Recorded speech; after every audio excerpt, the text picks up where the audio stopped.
अले अले मेरा लाजा मुन्ना। आप खुश तो है ना?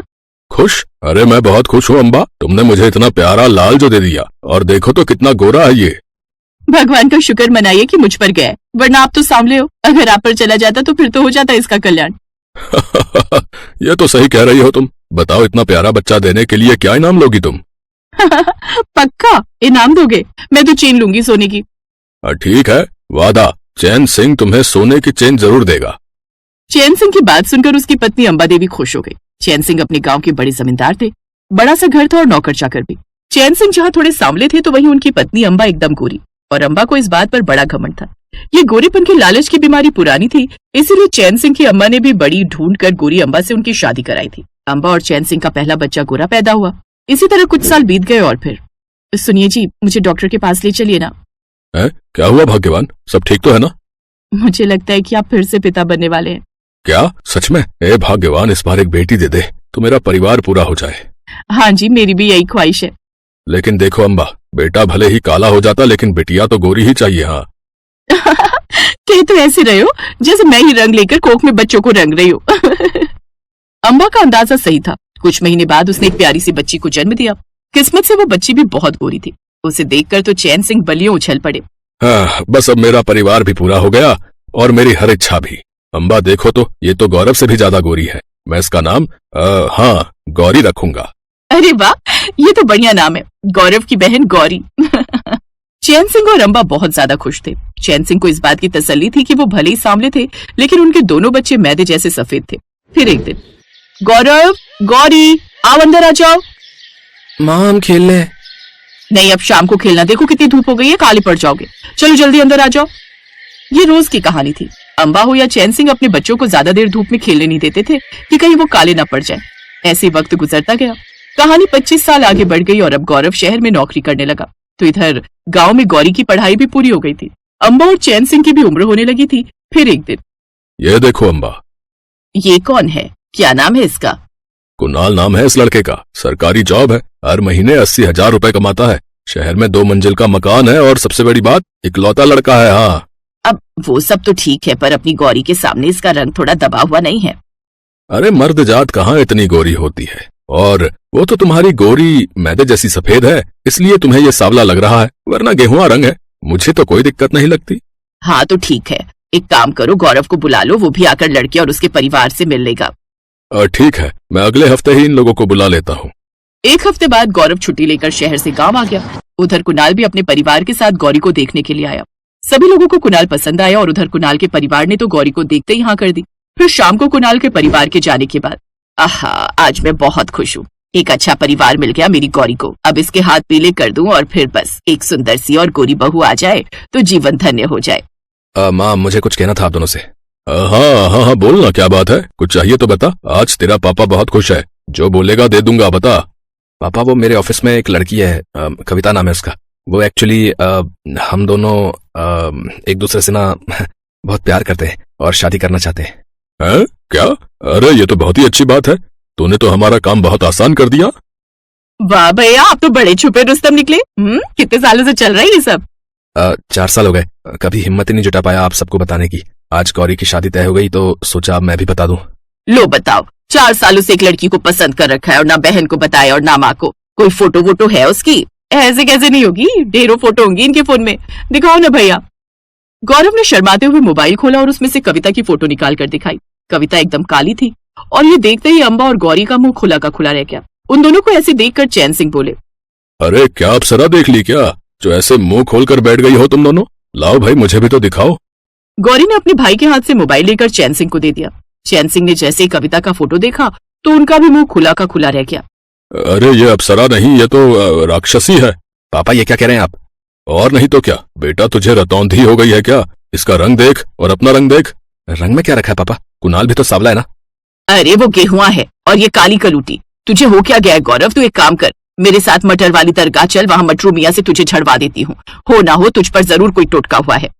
अरे बस करो माँ, मैंने कहा ना कि मैं कविता से प्यार करता हूँ। पता है वो मुझसे शादी करने के लिए अपनी नौकरी छोड़ने तक को तैयार है। आप लोगों की सेवा के लिए यहाँ वो गाँव में रहने को तैयार है, और आप है कि बस उसके रंग को ही देखे जा रहे हैं। अरे उसका रंग नहीं, दिल देखिए। अरे दिल का क्या अचार डालेंगे हम? तेरी बीवी काली आएगी तो बच्चा भी काला ही होगा। फिर उसका पति या पत्नी भी काला ही होगा, सारा परिवार काला हो जाएगा। हे भगवान, पूरा खानदान अंधेरे में चला जाएगा। भट्ट काला, नहीं नहीं, हमें ये मंजूर नहीं। हाँ, हमें मंजूर नहीं, हमारे जीते जी तो ये नहीं हो सकता। अंबू और चैन सिंह मना करते रह गए और उधर गौरव ने कविता से शादी कर ली। अब कविता घर में बहू बनकर आ गई और फिर कुछ दिन बाद गौरी भी कुणाल से शादी करके अपने ससुराल चले गए। लेकिन कविता के आने से न तो अंबा खुश थी और न ही चैन सिंह। फिर एक सुबह, गौरव समझा ले अपनी पत्नी को, ये पानी की बोतल रात में अपने कमरे में रखकर सोया करे। कल रात रसोई में मैंने इसे देख लिया, अंधेरे में सिर्फ आंखें चमक रही थी इसकी।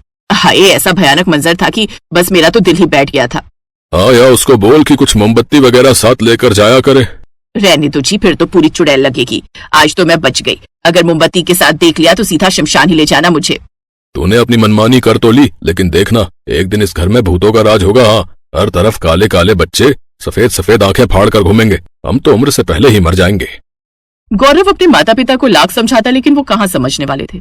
उनके लिए तो गोरा रंग ही सबसे बड़ी चीज थी। ऐसे ही एक साल बीत गया। फिर एक दिन, मम्मी जी वो मैं। अरे क्या हुआ? आप दादी बनने वाली हैं? क्या मैं दादी बनने वाली हूँ? लेकिन क्या फायदा, काला पोता लेकर मैं क्या करूंगी। अंबा की बात सुनकर कविता को बहुत बुरा लगा। वो अंबा से कुछ कहने वाली थी कि तभी गौरी का फोन आ गया। क्या कह रही है तू? मैं नानी बनने वाली हूँ। अरे ये तो बहुत खुशी की बात है, तू घर कब आ रही है? कविता को ये बात बहुत बुरी लगी। उसके सास ससुर गौरी के माँ बनने की खबर से तो बहुत खुश थे, लेकिन कविता के माँ बनने की कोई खास खुशी नहीं थी। कुछ महीने बाद गौरी अपने मायके चली आई। अब तू चिंता मत कर, तू देखना मैं तुझे रोज नारियल खिलाऊंगी, एकदम गोरा बच्चा होगा तेरा। अरे वो गोलू बाबा के मंदिर की माला भी तो दे दो इसे, देखना तेरा बच्चा दूध सा सफेद आएगा। एक तरफ गौरी की सेवा और आवभगत में कोई कमी नहीं थी, तो दूसरी तरफ बेचारी कविता को कोई पूछने वाला नहीं था। दिन बीतते गए। अब गौरी और कविता की तकलीफें भी बढ़ने लगी। अंबा और चैन सिंह बस गौरी की देखभाल में लगे रहते। वो तो बेचारा गौरव ही शहर से जब भी आता तो वो कविता का ख्याल रखता और उसके लिए फल वगैरह ले आता। और फिर कुछ दिन बाद अस्पताल में, चैन सिंह जी, अंबा जी, आप दोनों बहुत भाग्यशाली हो। आपके घर में एक साथ दो दो लक्ष्मियों ने जन्म लिया है। कविता और गौरी दोनों ने बेटियों को जन्म दिया है। ये तो बहुत खुशी की बात है। कहाँ है मेरी दोनों बच्चियां? इतना सुनते ही नर्स अंदर गई और वहां से दोनों बच्चियों को अपने साथ ले आई। उनमें से एक बच्ची दूध से सफेद थी और दूसरी बिल्कुल काली। उन्हें देखकर, देखा मैंने तुझे कहा था ना गौरव, पूरे खानदान में अब अंधेरा छा जाएगा। देख गौरी की बेटी देख, कैसी दूध सी सफेद है, और अपनी बेटी देख, ये तो कविता से भी काली है। गौरव चुपचाप खड़ा था, उसके पास इस बात का कोई जवाब नहीं था। तभी नर्स ने आगे बढ़कर कहा, नहीं नहीं अम्मा जी, ये काली वाली गौरी की बेटी है और ये गोरी वाली बच्ची को कविता ने जन्म दिया है। रोज इस अस्पताल में 10 से 15 बच्चों का जन्म होता है। बच्चा पैदा होते ही हम उसके पैर में उसकी माँ के नाम का टैग लगाते हैं। इसीलिए कह रही हूँ कि ये गोरी सी और प्यारी सी बच्ची कविता की है, आपकी पोती, और ये काली वाली बच्ची आपकी नवासी। नर्स की बात सुनकर गौरव की हंसी छूट गई, पर वो हंसी रोक कर बैठा रहा। चैन सिंह और अंबा कुछ समझ नहीं पा रहे थे। कभी वो एक दूसरे को देखते तो कभी दोनों बच्चियों को। असल में इस बार दोनों बच्चियों का रंग अपनी माँ पर जाने के बजाय अपने अपने पिता पर चला गया था, और ये तो किसी ने सोचा ही नहीं था। इस बार क्या सोचा है, क्या लगाओगे? सोच रहा हूँ इस बार मटर लगाऊं। पर 2 साल पहले जब मटर लगाई थी तब पता है ना क्या हुआ था? हाँ याद है, आधी मटर खराब हो गई थी, लेकिन तब तो उसमें कीड़ा लग गया था ना। इस बार मैं ध्यान रखूंगा। ठीक है, और फिर करोगे क्या इतनी सारी मटर का? मटर पुलाव बनाएंगे, और भरपेट क्या, जी भर खाएंगे, और क्या। राम की बात सुनकर उसकी पत्नी नंदिनी भी हंस दी। सर्दी का मौसम आने वाला था, तो इस बार राम ने तय किया कि वो अपने खेतों में मटर लगाएगा। उसने बड़ी मेहनत से खेत को तैयार किया और मटर के बीज भी बो दिए। कुछ दिनों बाद पहले पौधे आए और फिर उन पर हरी हरी मटर लगनी भी शुरू हो गई। हर गुजरते दिन के साथ अपनी भरी पूरी फसल को देखकर राम फूला नहीं समा रहा था। नंदिनी, ओ नंदिनी, चलो जरा, तुम्हें कुछ दिखाना है। पर अभी बहुत काम है। अरे ये काम तो होते रहेंगे, तुम चलो मेरे साथ। इतना कहकर राम ने नंदिनी का हाथ पकड़ा और उसे लेकर सीधा अपने खेत पहुंचा। खेत देखकर नंदिनी के चेहरे पर भी मुस्कान आ गई। पूरा खेत हरी भरी मटरों से भरा हुआ था। ऊपर वाले की कृपा से बहुत बढ़िया फसल हुई है इस बार। तुम देखना नंदिनी, इस बार खूब अच्छे पैसे मिलेंगे इन मटरों के। मैंने सोच लिया है, पैसे आते ही सबसे पहले घर की छत सुधरवाऊंगा। और कोई खर्चा है क्या? हाँ है ना, एक बढ़िया सी साड़ी भी दिला देना मुझे। हाँ ले लेना, एक नहीं तुम 2 साड़ियां ले लेना इस बार तो। अब खुश? हाँ जी, बहुत खुश। मटर की बढ़िया फसल देखकर दोनों पति पत्नी सपने संजोने लगे। दूसरी तरफ पूरे गांव में भी ये खबर फैल चुकी थी कि इस बार राम की फसल बहुत बढ़िया हुई है। और फिर एक दिन राम के घर के बाहर एक चमचमाती कार आकर रुकी और कार से उतरा इलाके का विधायक राम अवतार सिंह। अरे विधायक जी, आप राम राम। राम राम भाई, कैसे हो? ऊपर वाले की कृपा है विधायक जी। कृपा तो वाकई बहुत हुई है तुम पर। मैंने सुना है इस बार तुम्हारी मटर की फसल बहुत अच्छी हुई है। हाँ विधायक जी, सब भगवान की दया है। तो क्या सोचा है, किससे बेचोगे अपनी मटर?